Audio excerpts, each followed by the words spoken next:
If you're still struggling with consent, just imagine instead of initiating sex, you're making them a cup of tea. You say, "Hey, would you like a cup of tea?" And they go, "Oh my God, I would love a cup of tea. Thank you." Then you know they want a cup of tea. If you say, "Hey, would you like a cup of tea?" And they're like, I'm not really sure. Then you could make them a cup of tea or not, but be aware they might not drink it. And if they don't drink it, then, and this is the important part, don't make them drink it. Just because you made it doesn't mean you are entitled to watch them drink it. And if they say no thank you, then don't make them tea. At all. Just don't make them tea. Don't make them drink tea. Don't get annoyed at them for not wanting tea. They just don't want tea, okay? They might say, "Yes, please. That's kind of you." And then when the tea arrives, they actually don't want the tea at all.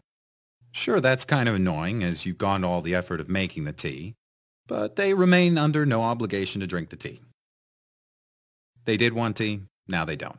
Some people change their mind in the time that it takes to boil the kettle, brew the tea, and add the milk. And it's okay for people to change their mind. And you are still not entitled to watch them drink it. And if they're unconscious, don't make them tea. Unconscious people don't want tea. And they can't answer the question, "Do you want tea?" because they're unconscious. Okay, maybe they were conscious when you asked them if they wanted tea. And they said yes. But in the time it took you to boil the kettle, brew the tea, and add the milk, they are now unconscious. You should just put the tea down. Make sure the unconscious person is safe. And this is the important part again. Don't make them drink the tea. They said yes then, sure, but unconscious people don't want tea.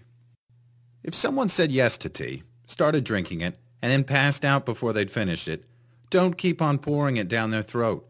Take the tea away. Make sure they're safe, because unconscious people don't want tea. Trust me on this. If someone said yes to tea around your house last Saturday, that doesn't mean they want you to make them tea all the time.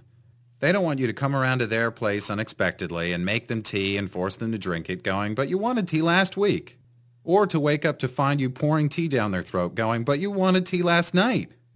But if you can understand how completely ludicrous it is to force people to have tea when they don't want tea, and you're able to understand when people don't want tea, then how hard is it to understand it when it comes to sex?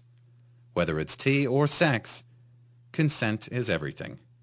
And on that note, I'm going to go make myself a cup of tea.